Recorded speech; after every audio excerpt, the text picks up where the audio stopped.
전부 다 성공하시고 싶고 그다음에 출세하시고 싶으십니다. 그런데 성공이라는 개념이 사회가 변함에 따라서 계속 바뀌었어요. 전통사회에서 조선사회를 한번 생각합시다. 그때는 벼슬이 곧 성공이었어요. 과거 시험을 봐서 합격하면 어제까지 백면서생이 권력과 재물과 여자를 다 가질 수 있었어요.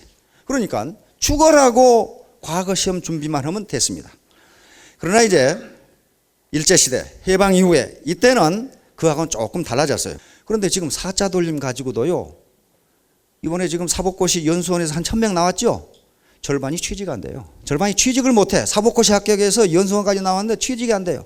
취직이 안 되니까 어떻습니까? 육국공무원으로 들어가는데 육국공무원도 아무나 받아주는 게 아니에요. 가서 경력 쌓고 라는 거예요. 자, 21세기에 지금 이제 우리가 지금 이제 창조 시대인데 또는 지식정보화 시대의 성공은요, 물론 돈을 많이 벌면 일단 성공했다고 봅니다. 그러나 출세는 개념이 달라요. 출세는 누군가에게 긍정적인 영향을, 도덕적인 영향력을 줄 수 있는 사람을 출세라고 봐야 됩니다. 여러분, 재벌 2세나 재벌 3세가 돈을 많이 벌었다. 그러면 성공했다. 그럽니까? 그건 땅 짓고 헤엄치기예요. 일감 몰아주면 그대로 끝나는 거예요. 출세했다. 그런 말 안 합니다. 왜? 누구에게 긍정적인 영향을 못 줘. 이 새끼 돈 많은 돼지로 오구만. 이렇게 생각한단 말이에요. 그러면 오늘날 성공이나 출세의 개념은 남이 알아주든 알아주지 않든 자기가 옳다고 생각하는 일, 자기가 좋아하는 일에 우직하게 밀어붙여서 자기의 목표를 달성한 사람이에요, 이게. 자, 예를 들면 김연아다. 누가 그 당시에 우리나라 피겨 스케이팅이 세계적인 수준이 되리라고 생각한 사람 한 사람도 없어요. 피겨 스케이팅 하면은 뭐 다리 쭉쭉 뻗은 유럽 애들이나 하는 걸로 알았단 말이에요. 김연아가 올림픽에서 금메달을 딸 때 다 환호하고 좋아했어요. 그렇죠? 영향력을 행사한 거예요. 뭐 김연아가 뭐 장풍을 날렸습니까? 그냥 자기가 좋아서 하는 일, 누가 알아주든 알아주지 않든 우직하게 해서 자기 목표를 달성해서 성공했죠.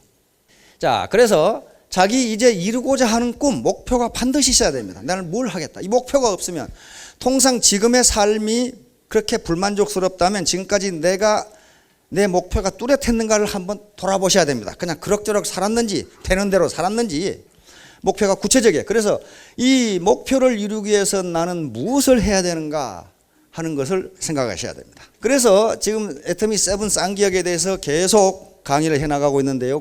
오늘 제가 얘기하려는 건 외자담깨입니다. 다시 말하면 지혜가 있어야 된다.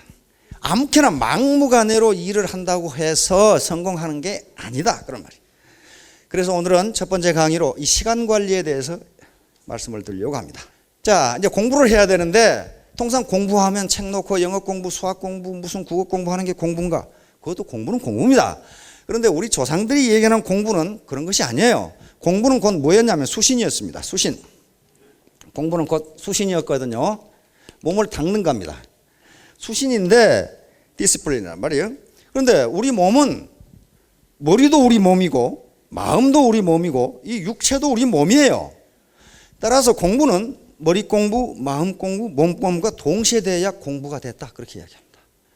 머리 공부만 돼 있고 마음 공부나 도덕성이라든가 이 몸 공부가 안 되는 놈은 사기꾼 되기 딱 맞아요. 여러분 신문에 부정부패 또는 사기친 놈 치고 머리 나쁜 놈 한 놈도 없어요. 머리 무지무지 좋은데 이게 안 돼 있어요. 또 이건 비어있고 이것도 비어있는데 몸 공부가 잘 된 놈들은 주로 뭐 하냐 하면 조폭을 주로 해요. 그렇죠? 이 조폭들이에요 전부 다 이게.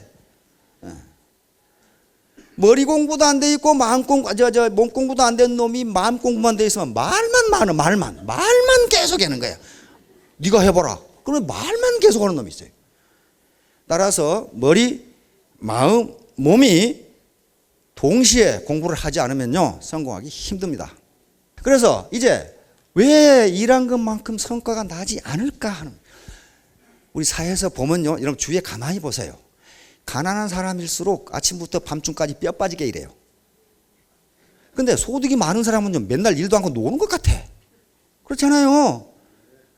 우리에게 주어진 시간은 가장 공평한 게 시간입니다. 누구에게든지 24시간이 주어졌는데 이 시간을 어떻게 쓰느냐에 따라서 어떤 사람은 큰 성과를 내는 분도 있고 어떤 사람은 형편없이 오늘 내가 뭐 했지 아무것도 한 것이 없네 그런 사람이 있어요. 진짜 아무것도 안 한 거예요 그건. 왜? 시간 관리를 잘못했기 때문이다. 그래서 시간 관리를 어떻게 하느냐에 따라서 성취도가 달라져요.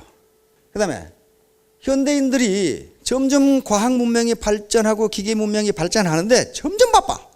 그 다음에 시간은 이게 절대적인 물리량 같은데요, 상대적인 물리량입니다. 이것은 물리학적으로도 그렇고 우리가 느끼는 감도 그래요. 물리학적으로도 속도가 빨라지면 시간이 어떻게 됩니까? 속도가 빨라지면 시간이 느려지거든요. 오늘 그 얘기 처음 들으신 분은 그런 것도 있구나. 시간이란 게 뭐냐 하는 것은 이제 굉장히 철학적인 문제니까 시간이 언제부터 시작됐느냐, 시간이 시작된 부분이 있거든요. 그런데 빨리 움직이는 물체는 시간이 느려집니다. 느려져요. 그래서 부지런한 사람이 덜 늙어요. 게으름뱅이는요 파상 늙어요. 빨리 움직이는 물체는요 시간이 늦어집니다. 그런데 얼마나 빨리 움직이면 시간이 정지될까요? 얼마나? 시간이 존재하지가 않아요. 비스속도로 움직이면 시간이 존재하지가 않습니다. 시간이 제로가 돼요.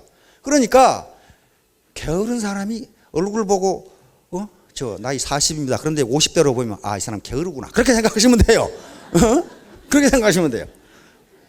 다시 말하면 시간은 누구에게나 똑같이, 물리적 시간은 똑같이 주어졌는데 어떻게 활용하느냐에 따라서 어떤 사람은 젊게 살고 어떤 사람은 빨리 늙어간다. 그리고 어떤 사람은 시간을 연장시키고 어떤 사람은 시간을 단축시킨다. 그 개념입니다. 자, 그러면 이제 오늘은 아이젠하워 법칙에 대해서 말씀을 드리려고 합니다. 아이젠하워 대통령 아시죠? 대답하신 분은 연세가 많으신 분이에요. 지금 저 누구지? 그런 마음은 굉장히 젊으신 분이에요. 미 육군사관학교를 졸업했고 2차 대전 때 연합군 총사령관을 해서 노르만디 상륙작전을 지휘하신 분입니다. 끝나고 나서 콜롬비아 대학 총장을 하셨고 미 합중국 대통령을 2번이나 하신 분입니다. 그런데 이분 다음에 대통령이 존 F 케네디예요. 존 F 케네디는 많이 들어보셨죠? 존 F 케네디도 안 들어보신 분은 진짜 젊은 양반이에요. 진짜 젊은 양반이에요. 요게 지금 존 F 케네디가 아이젠하워 대통령을 찾아가서 인사드리는 장면인데, 여기 어디 같아요? 집이에요? 어디예요? 공원 같죠? 공원 같죠? 근데 이 사진보다도 요 두 분이 만나셔가지고 이 공원 속으로 걸어 들어가는 사진이 있습니다. 두 분이 이렇게 뒷짐을 찌고 이렇게 걸어가는 사진인데, 그 사진이 그 해에 퓰리처상을 받은 사진이에요. 이게 무슨 사진이냐면요, 케네디 대통령이 46세의 젊은이가 미 합중국 대통령이 됐어요. 거기다가 자유우방을 책임져야 되는 최고 책임자예요. 그렇죠? 그 당시 미국과 소련이 갈라져 있으니까. 그런데 소련이 미국의 코미테인 쿠바에다가 핵미사일 기지를 건설한다는 것이 밝혀졌어요. 여러분 생각해 보세요. 46세의 대통령이 이걸 어떻게 할 것인가 하는 거예요. 어떻게 할 것인가. 소련이 핵미사일을 싣고 지금 소련 군함이 쿠바로 가는데 그걸 정지시킨다? 그럼 뭘 각오해야 됩니까? 제3차 대전, 다시 말하면 핵전쟁을 각오를 하고 그걸 막아야 됩니다. 그 당시 소련과 미국은 핵무기가 거의 비슷하게 있었으니까 핵전쟁을 각오를 해야 돼요. 그런데 이 젊은 대통령이 어떻게 그걸 결심을 하겠어요? 이 핵전쟁을 할 것이냐 말 것이냐. 미국 대통령은 그런데 굉장히 행복합니다. 왜냐하면 그 풍부한 경험을 가진 전직 대통령들이 계세요. 그래서 지금 그걸 어떻게 할 것인지 찾아가는 장면입니다. 그런데 아이젠하워 대통령 관사나 백악관에서 만나지 않고 아무도 없는 공원에서 둘이 만난 거예요. 왜냐하면 소련의 첩보위성이 도청하고 있으니까. 무슨 얘기를 하는지 도청하고 있기 때문에 도청을 당하지 않기 위해서 아무도 가지 않는 공원에 가서 둘이 얘기하는 겁니다. 그런데 이것이 끝나고 와서 케네디 대통령은 즉각 쿠바를 봉쇄해버렸어요. 3차 대전을 각오하고 봉쇄해버렸어요. 그리고 결국 소련이 항복했습니다. 물러갔어요. 자, 그 아이젠하워 대통령이에요. 그런데 아이젠하워 장군이 미국 계급은 원수입니다. 아이젠하워 원수가 대통령이 됐을 때 역사가들은 뭐라고 평가했느냐 하면은 아마 미국 역사상 가장 무능한 대통령이 될 것이다, 이렇게 평가했어요. 왜냐하면 이 양반은요, 참모회의 할 때 참모들이 올린 기한서를 읽어보지도 않고 사인을 해. 그 다음에 이건 놔두고 골프 얘기만 해. 오늘 골프가 잘 맞았다는 둥? 그 얘기만 하니까 기자들이 저렇게 무능한 사람이 어떻게 대통령을 하느냐 그랬단 말이에요. 아니나 다를까 대통령이 당선이 됐는데 평일날 골프 치다 기자들한테 걸렸어. 그래가지고 기자들이 신문에다가 어떻게 대통령이 일과 시간에 골프를 치느냐 그렇게 씹어제끼니까 아이젠하워 대통령이 당당하게 이야기를 합니다. 나는 미 합중국 대통령이 해야 할 일이 두 가지가 있다고 본다. 하나는 그 자리에 누가 가장 적합한지 그 적합한 사람을 찾아서 앉히는 것, 그리고 그에게 일을 할 수 있도록 모든 권한을 위임해버리는 것. 또 하나는 국무성과 국방성이 서로 똑같은 문제를 놔두고 자기가 옳다고 싸우고 있을 때 미 합중국 대통령이 가만히 양쪽 말을 들어보고 누가 옳은지를 판단해 주는 것, 두 가지만 하면 된다. 나머지 일을 시시콜콜 간섭하면은 될 일도 하나도 안 된다. 그래서 나는 골프 칠 때 누가 옳은지 판단하는 게 가장 잘 떠오른다 그 말이야. 그러니까 나는 평일날 골프를 치는 것이 당연하다. 당당하죠? 아이젠하워 대통령이 대통령을 할 때 미국이 가장 강했습니다. 그래서 가장 위대한 대통령 중에 한 사람으로 역사가들은 평가하고 있습니다. 왜? 어떤 자리에 그 사람이 누가 가장 적합한지를 찾아서 거기 앉혀놔서 일을 하도록 만들고 각 부서가 서로 자기가 옳다고 다툴 때 그걸 판단을 누가 해줘야 돼? 대통령이 해줘야 되죠. 가만히 양쪽 말을 들어보고 누구 말이 옳다는 걸 해주고, 그리고 나머지 시시콜콜한 것은 그 전문가들이 하면 되는 거지. 내가 알지도 못한 놈 이래라 저래라 하면은 다 망친다. 지금 이런 얘기예요 지금. 자, 그런데 어떻게 이렇게 훌륭하게 복잡한 일을 처리할 수 있었던가? 이게 아이젠하워 법칙입니다. 자, 아이젠하워 법칙은 현대 조직의 리더, 그리고 주부, 학생, 밑에 자녀가 있는 어머니들이 알아두면 굉장히 유용한, 성공할 수 있는 방법입니다. 이건 아이젠하워 대통령이 직접 이렇게 한 거예요. 그 뒤로 이 방법이 전부 그 뒤에 대통령들이 모방을 했고 그 다음에 경의학 서적에 들어가게 된 겁니다. 간단합니다. 이거예요. 일의 우선순위를 이렇게 정했어요. 긴급하고도 중요한 것, 중요하지만 긴급하지는 않는 것, 그 다음에 긴급하지만 중요하지 않은 것, 그 다음에 긴급하지도 않고 중요하지도 않은 일, 이렇게 네 가지로 나눴어요. 자, A, 긴급하고도 중요한 거, 이건 반드시 해야 되겠죠. 즉각 해야 된단 말이에요. 어떤 일이 있겠어요? 지금 당장 부하에게 지시해야 할 사항, 그렇죠? 당장 부하로부터 정보를 얻어야 할 사항, 그런 것들. 그 다음에 우리 가정 같으면 지금 납기일이 다 된 세금 고지서, 이거 당장 처리해야 되잖아요 지금. 그 다음에 거래처 관계에서는 거래처에 줘야 할 돈, 이런 것들. 그러니까 또 여기 와서 교육을 받는 일들 굉장히 지금 이 시간이 아니면 받지를 못해요. 그래서 긴급하고도 중요한 일은 반드시 처리하는데 아이젠하워 대통령의 기법은 뭐였냐면은 요걸 처리할 때는 요것도 생각하지 않는다야. 그래야 머리가 간단해요. 아이고 이거 빨리 하고 다른 거 해야 되는데, 그러면은 그 자체가 잘 안 된다는 거예요. 그 다음에 긴급하지는 않지만 중요한 일이 있어요. 이런 것들은 자기 개발과 관련되는 일입니다. 자기 개발과 관련되는 일. 예를 들면 내가 제품 공부를 해야 되겠다. 그거 안 한다고 해서 당장 죽는 건 아니에요. 그러나 반드시 자기의 잠재 역량을 늘리는 겁니다. 그리고 자기 건강검진을 하고 운동을 하는 일. 이건 오늘 운동 안 한다고 죽는 건 아니에요. 그런데 이걸 지금 해놓지 않으면 다음에 요 일을 처리하는데 문제가 된다는 거예요. 그러니까 자기 건강, 잠재력을 개발하는 데 필요한 일들, 또 애터미 사업을 한다 하면은 파트너나 스폰서 또는 고객과 인간관계를 다지는 일, 그거 안 한다고 망하는 건 아닙니다. 그러나 장차 요걸 할 때 잘 안 돼요. 인간관계를 다져놓지 않으면. 긴급하지는 않지만은 굉장히 중요하다. 지금 그런 얘기입니다. 그 다음에 긴급하지만 중요하지 않은 일, 이거 누가 하냐 그러는데 지금까지 학자들의 연구에 의하면 대부분의 시간을 어디다 쓰냐면 C에다 써요. 대부분의 시간을 C에다 써요. 긴급한데 중요하지 않은 게 뭐가 있어요? 어디선가 걸려오는, 수도 없이 걸려오는 전화. 그거 저도 들어보면 고객님 사랑합니다 뭐 있다고 전화만 잔뜩 와요. 무슨 저 지금 바빠 죽겠는데 글 쓰고 있는데 전화가 오면 안 받을 수가 없어. 그러면 어디 선거사무소입니다 뭐 여론조사합니다 뭐 그런 전화가 수없이 걸려요. 전화가 왔으니까 긴급하게 받아야 되는데, 통상 그래서 높은 위치에 있는 리더들이 전화를 직접 받지 않는 게요, 쓸데없는 전화가 거의 90%예요. 그러면 리더가 일을 못합니다.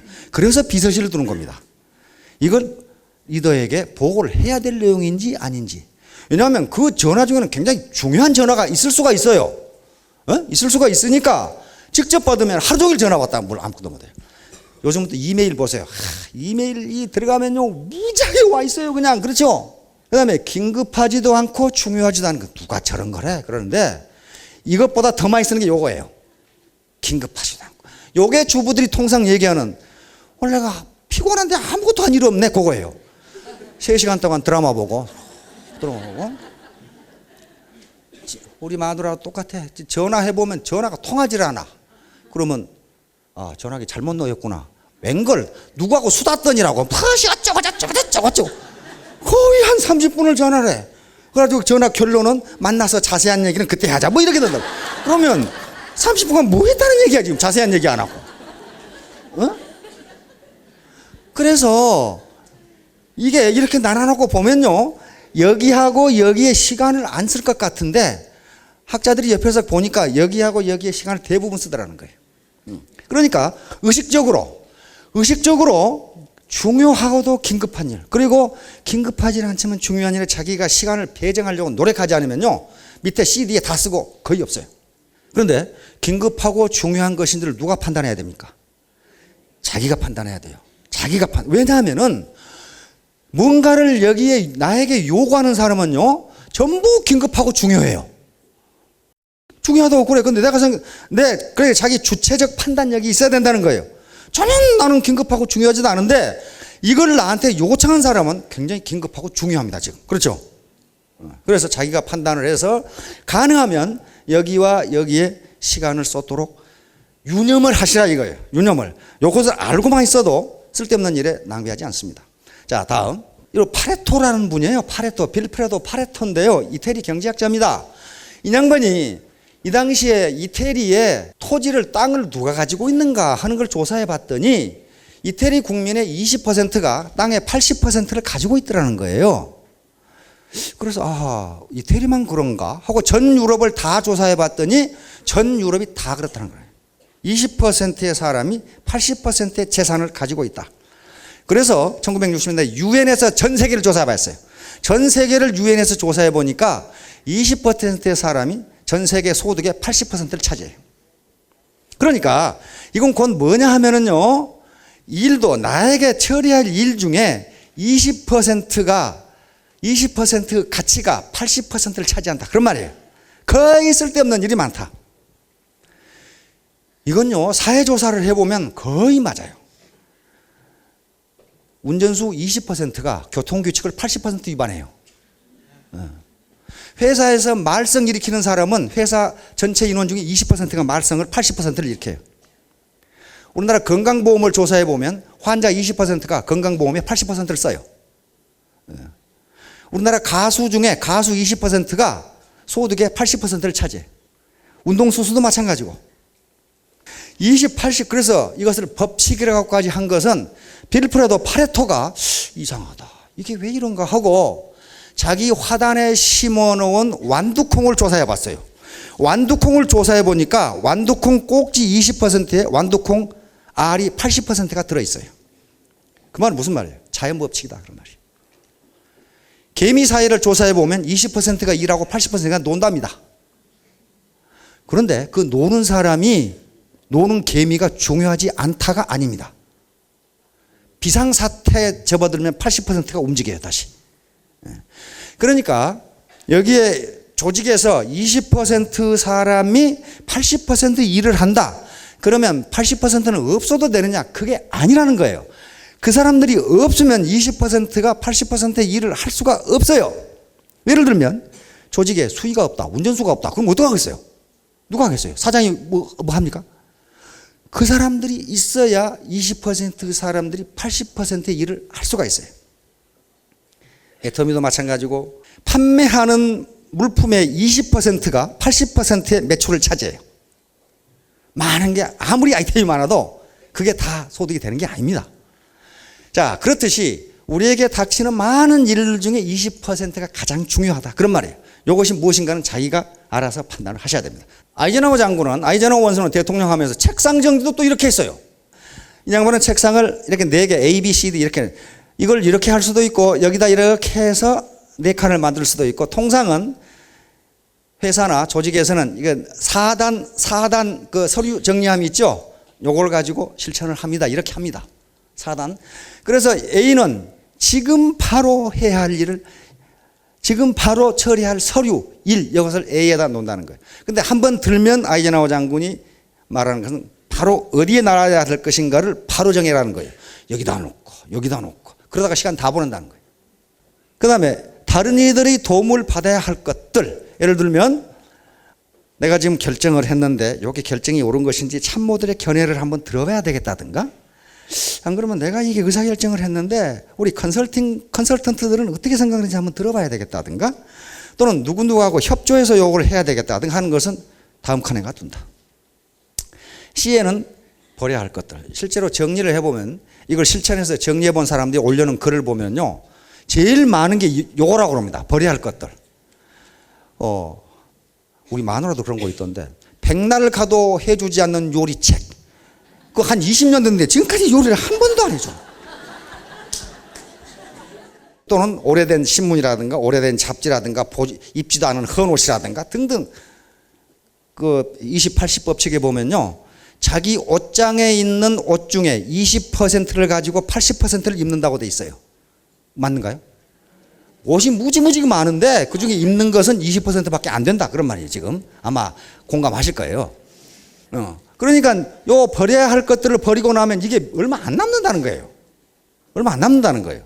그래서 그래서 학자들의 연구에 의하면 책상 정돈이 잘 된 아이일수록 학교 성적이 좋답니다. 네, 머리가 아주 정리가 잘 돼 있어요. 학생들 이 자녀들의 그래서 훈련을 시킬 필요가 있다고 합니다. 책상이 지저분한 아이일수록 성적이 안 좋답니다. 왜 정돈을 못 하니까 뭐가 중요하지 않은지. 요 D는 기타는 다른 서류 철에 이건 처리해놔야 되겠다. 버리기도 아깝고 당장 처리하는 것은 아니지만 이건 중요하다. 이런 것들입니다. 자, 이렇게 해놓고 보면은 책상에 남아 있는 것이 별로 없다는 거예요. 이게 제일 많이 나오는 게 이게 제일 많이 나온다는 겁니다. 내버려야 될 것들. 저는 1년 가도 안 쓰는데 버리자니 아깝고 투자니 공간이 없고, 그러면 어떤 현상이 빚어지느냐. 다음. 자, 제가 이거 많이 해요. 미국의 경영학자가 참 할 일 없는 경영학자가 미국 직장인들이 뭘 찾는데 시간을 얼마나 보내는가 보자 그랬더니 이 양반이 계산하기는 조사해 보니까 뭘 찾는데 30분이 걸리더랍니다. 통상은. 근데 저 같은 경우는 한 몇 시간 걸릴 것 같아요. 우리 마누라는 나갈 때마다 휴대폰이 어디가 있는지, 휴대폰 찾느라고 이게 나갔다가 또 시계는 어디다 뒀는지, 케이스를 껐는지 안 껐는지, 이게요. 그래서 제자리에 제게 있으면 이 쓸데없이 찾느라고 낭비하는 시간이 없어요. 목수가 잃어버린 공구는 새 것을 사자마자 나타난다. 이게 공구의 법칙이라고 이제 통상 저도 그래요. 뭐가 판날 찾다가 없는데 새 거 사면 엉뚱한 새 그거 있어. 자, 그래서 이와 같이 무엇을 찾는데 낭비하는 시간을 줄일 수 있다. 다음. 자, 이베리트라고는 독일의 세계적인 시간관리 학자입니다. 세계적인 시간관리 이론으로서는 세계 최고 학자입니다.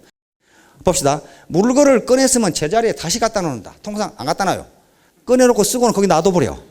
왜냐하면 놔둘 때는 여기다 놔뒀다 그래 기억하거든. 근데 돌아서면 잊어버려요. 근데 어디다 놔뒀지 이게? 그래서 반드시 열었으면 닫아둔다. 열었으면 닫아둔다.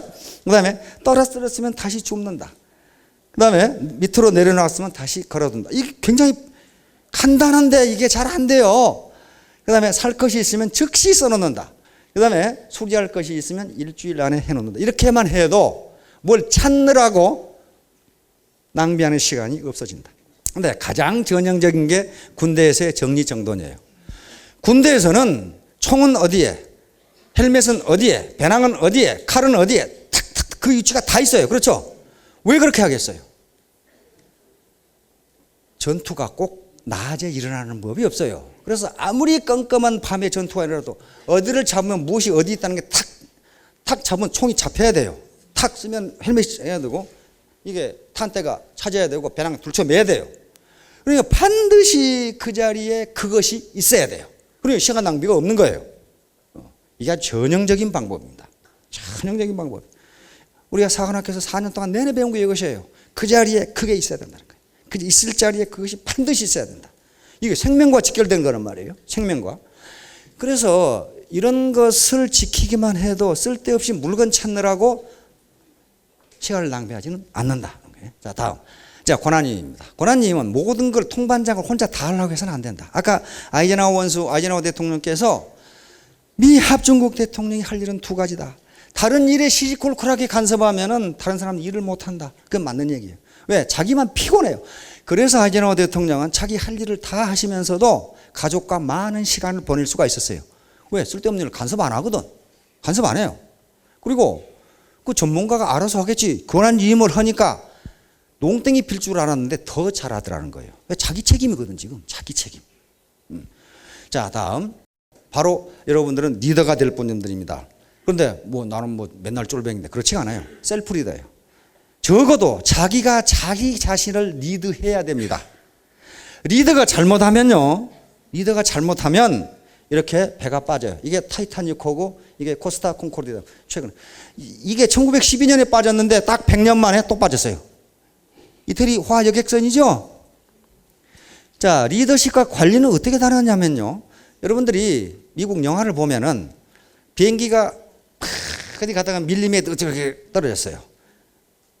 그래가지고 몇 놈이 나와가지고 어디로 갈 건지 칼 가지고 이 밀림도 치고 어쩌고 항상 또 그때는 또 야시한 무슨 아가씨가 하나 등장하죠. 또 그제.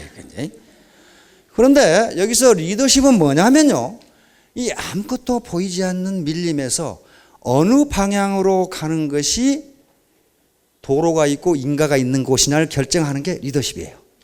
그 방향을 결정하면은 낫으로 나무를 효과적으로 치는 것이 관리예요. 어떻게 분간이 가시죠?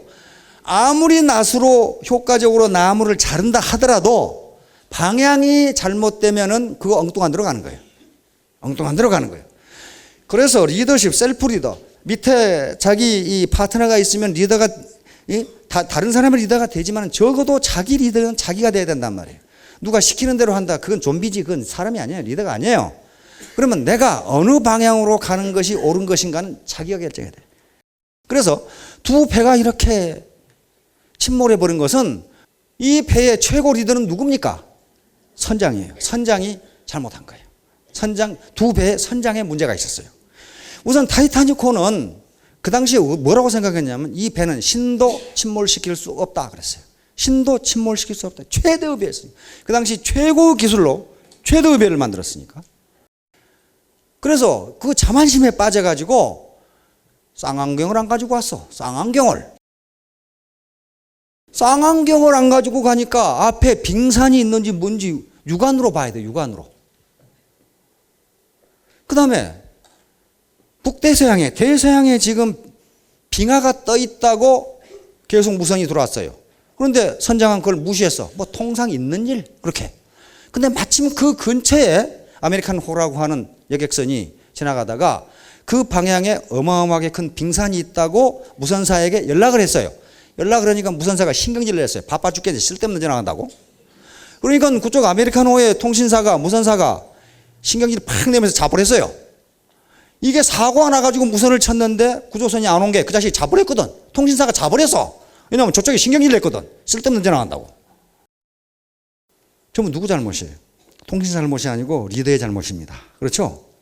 그러니까 선장이 쌍안경을 안 가져가가지고 빙산이 나타났는데 450m에서 발견했어요. 배가 틀지를 못하죠? 그렇죠. 또 결정적으로는 여기에 지금 한 2,300명이 탔는데 구명정이 1100명밖에 없어. 구명정이. 구명정이 그러니까 절반도 안 실린 거예요, 지금. 그런데 이 선원들 교육을 안 시켜가지고 구명정 하나에 몇 사람이 타는지를 몰라. 이 선원들이. 그래가지고 사실은 1100명이 살아야 되잖아요. 그 산 게 750명밖에 안 돼. 왜? 구명정에 몇 명을 태워야 되는지를 모르니까 그 구명정에 탄 사람들 어떻게 해서 빨리 내려가지고 난리 법석을 띄겠죠. 그러니까 내리다 보니까 사람이 덜 탄 거예요. 전부 다 선장의 책임입니다. 그 교육을 시켜야죠. 구명정 데리고 가야죠. 그렇죠? 그래서 이게 가라앉은 거예요. 자, 요배는 선장이 잘못해도 보통 잘못한 게 아니에요. 이거 21세기에 난 사고란 말이에요. 선장이 이 사고가 나기 전에 그 신문에 나기는 묘령의 아가씨와 와인을 즐겼답니다. 그 묘령의 아가씨가 곧 나타날 거다. 그런데 나 그 뒤에 어떻게 나타나는지는 모르겠어요. 그리고 이렇게 해안을 가는데 원칙을 안 지켰어요. 그게 룰에 해안선에 550m 이내로는 들어갈 수 없답니다. 들어갈 수 없는데 요 해안선 근처에 자기 친구가 산대요. 그래 친구한테 이러고 손짓하려고 150m까지 가다가 가라앉아 버린 거예요. 지금. 암초에 걸려가지고. 그런데 타이타닉호의 선장과 간부들은 배하고 최후를 같이 했습니다. 전부 노인과 여자와 어린아이들을 실어 보내고 자기들은 거기서 순직했어요. 배와 함께. 근데 이 자식은요, 배가 가라앉으면 지가 지휘를 해야 되는데 선장이 지가 먼저 도망가 버렸어. 그래가지고 해양경찰서장이 화가 나가지고 빨리 배로 복귀해서 지휘하라고. 그러니까 안 한다고 지그 집에 가버렸어요. 이건 무책임하기 짝이에요. 리더가 이래가지고는 이게 빠질만하죠. 이게 빠질만하죠. 리더가 잘못하면 이렇게 됩니다. 집안의 가장이 잘못하면 집안이 어떻게 됩니까? 아주 혼란스럽죠. 혼란스러워요. 따라서 우선 여러분들은 내 자신의 리더는 나다 하는 생각을 가져야 됩니다. 옳은 방향으로 가야 돼요. 자, 시간 복제, 시간 함축, 시간 창출.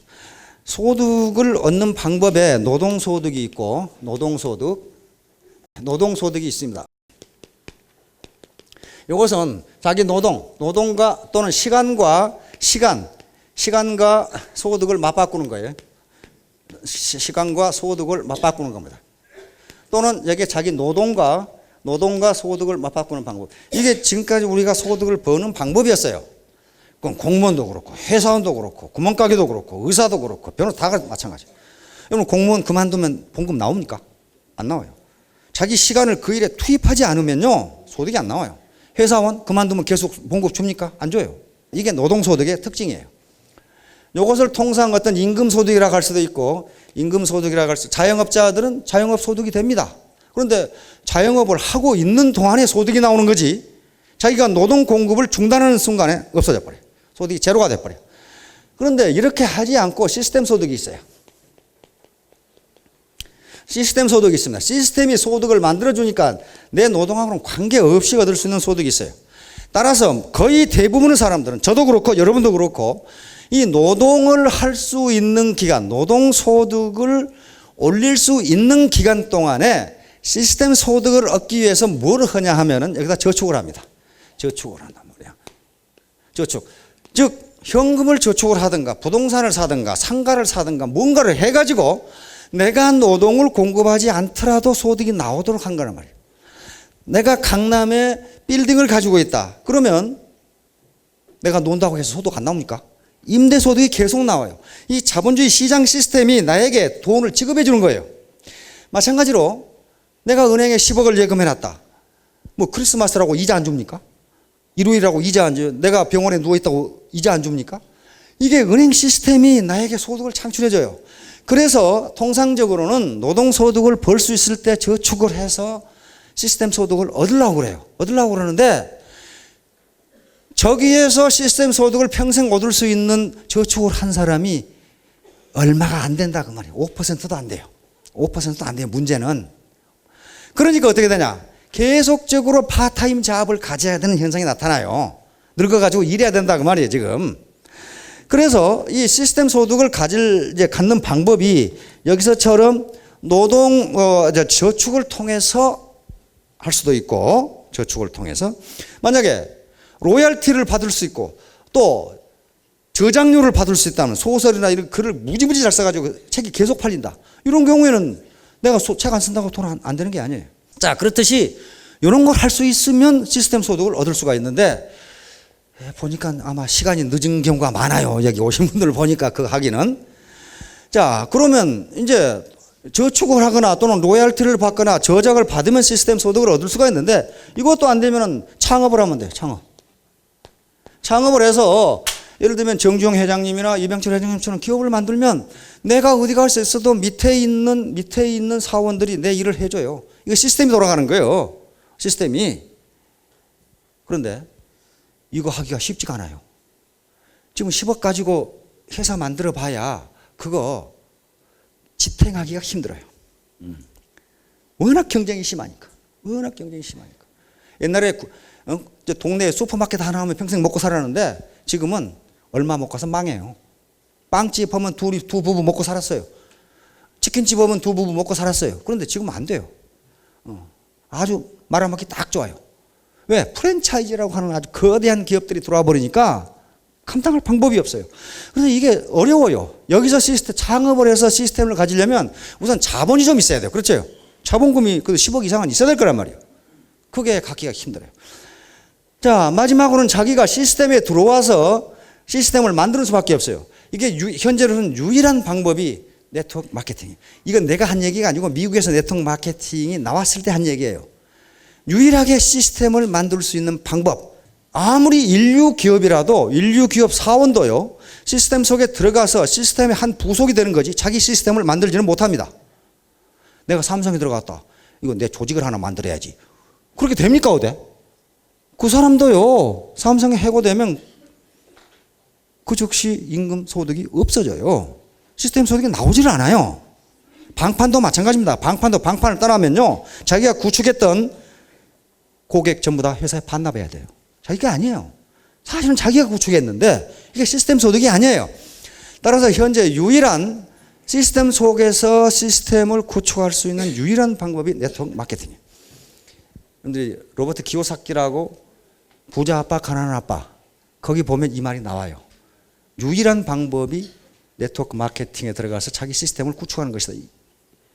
그러니까 여기에 시스템을 여기에 이렇게 해서 이렇게 가죠.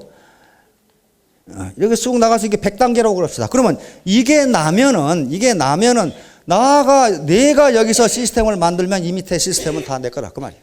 나한테 소득 창출에 기여한다. 내 소득 창출에 기여한다. 그 말이에요. 이게 시스템 소득이에요. 자, 그러니까 요걸 상속할 수 있다. 그 말은 방판은 상속이 안 됩니다. 그리고 가게도 의사 상속하는 거 봤어요? 상속 못 합니다, 의사. 지가 의사 해야 돼요. 그렇죠? 아버지가 의사니까 자동적으로 나도 의사다. 그런 게 없어요. 근데 이건 상속이 가능하단 말이에요. 예를 들면 20살 때 물려줬다. 그러면 20살 먹은 아가씨가 월 소득 5천. 이렇게 되면 이게 뭐 어찌 되는 거야, 이게. 근데 그게 가능하다. 그 말이에요. 가능하다. 요게 시스템 소득이에요.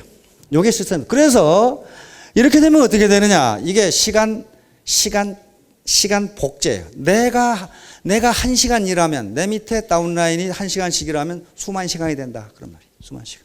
자, 그래서 이렇게 되면 시간 압축이 되는 것이고 시간 창조가 되는 거예요. 내가 1시간 할 일을 7만 명이 했으니 7만 시간이 되는 거 아니에요. 시간 창조가 되는 거 아니에요. 이런 방법입니다. 이게 아주 기가 막힌 방법이니까 사람들이 믿질 않아요. 저 새끼 또 사기치는구나. 근데 실제로 계산을 해보세요. 그렇게 됩니다. 그렇게 되도록 돼 있어요. 늘 우리가 예를 들면 아주 구두쇠 사장님이 사원한테 봉급 주기를 싫어해. 그래서 한 사원이 꾀를 냈어요. 사장님, 저 오늘 1원 주시고 내일 2원 주시고 내일 4원 주시고 모레 8원 주시고. 그러니까 사장이 가만히 계산하면 그 3,000원이면 되겠구만. 아이고 땡 잡았다. 다른 놈들은 300만 원 줘야 되는데 제 자식은 3,000원만 주면 되겠구나. 그게 아니에요. 이게 배가업 법칙은 좀 무시무시합니다. 2의 0승부터 시작하면 1원이죠. 2의 2승 이게 4원이죠. 2의 3승 이건 8원이죠. 이렇게 된단 말이에요. 그래서 2의 30씩을 하면요 5억이 됩니다. 5억. 2의 31승을 하면 10억이 돼요. 30단계를 내려가면요 10억이 된다니까요. 이게 근데 지금 30단계입니까? 수백 단계가 내려가 있어요. 이게 이게 배가의 법칙이에요. 요걸 믿지 않으면 그러니까 원래 우리는 플러스 마이너스는 아주 강해요. 그냥 알아. 근데 곱하기 나누기는요, 눈만 껌뻑껌뻑하고 있지? 그럼 어떻게 되나? 계산해 보세요. 집에 가서 손자들한테 계산하는 기가 막히게 해요. 왜냐하면 계산기가 있는데 2에 31승 탁 치면 탁 나와요. 이게 10억 몇 천만 원이 나와요. 10억 몇 천만 원이 나와. 이 원리예요. 이 원리. 이게 시스템 소득입니다. 바로 애터미 사업을 하는 건 시스템 소득을 얻기 위한 것이지 사실상 판매 소득을 얻으려고 하는 것은 아닙니다. 세상에 공짜는 없습니다. 여러분, 이 애터미는 분명히 성공할 수 있는 사다리지만은 사다리에 올라가는 것은 자기가 해야 돼요. 사다리를 놔뒀는데 어느 놈이 나 좀 올려주면 그렇게 있어가지고는 그 올려줄 놈이 없어요. 자기가 올라가야 돼요. 자, 천행건 사강불식. 이것은 주역에 나오는 이야기입니다. 주역에 하늘의 운행의 법칙은 굳건하니, 굳셀건자거든요. 굳건하니 스스로, 이 굳셀강자입니다. 스스로 굳세게 되어 쉴식자니까 쉬지 말고 노력하라. 그 말이에요. 하늘의 운행 법칙, 다시 말하면 겨울이 가면 봄이 오고, 봄이 오면 봄이 가면 여름이 오고, 여름이 가면 가을이 오고. 이게 하늘의 운행 법칙은 변하지 않는다. 다시 말하면 인간의 법칙, 인간세법, 성공의 법칙도 변하지 않으니 스스로 굳건하게 돼서 쉬지 말고 노력하라. 이게 주역의 맨 앞에 건교에 나오는 얘기입니다. 자, 그 밑에 종두, 득두, 종과 득과. 요 심을 종자고 콩두자입니다. 콩을 심으면 콩을 얻는다. 그 말이에요. 우리 속담에 비슷한 속담 있죠? 콩 심은데 콩 나고 팥 심은데 팥 나는. 종두, 득두. 콩을 심으면 콩을 얻을 수 있고, 오이 과자입니다. 종과 득과. 오이를 심으면 오이를 얻을 수 있다. 이게 하늘의 법칙이에요. 오이를 심었는데 거기서 팥이 나왔다. 이게 뭔가 지금 잘못된 거예요, 이게. 크게 잘못된 거예요. 자, 그래서 인과응보. 자기가 저지른 대로 보답받는다. 자기가 한 대로 보답받는다. 세상에 공짜는 없다. 분명히 애터미는 제가 지금까지 파악하기로는, 저는 군대 생활을 40년 한 사람입니다. 그래서 지금까지는 어떻게 하면 사람을 효과적으로 죽일 것인가, 그것만 연구를 했거든요. 아주 적은 비용으로 많이 죽이려면 어떻게 하면 좋느냐, 이것만 연구했는데, 근데 극과 극은 통합니다. 지금은 어떻게 하면 많은 사람을 살릴 수 있을까, 이걸 생각하는데, 아, 이건 괜찮은 직장이다, 이렇게 생각한 겁니다. 그래서 제가 여기 있는 거예요. 그러나 공짜는 없습니다. 인과응보. 자기가 뿌린 대로 거둔다. 자, 모두 좋은 씨를 뿌려서 성공하시기 바랍니다. 감사합니다.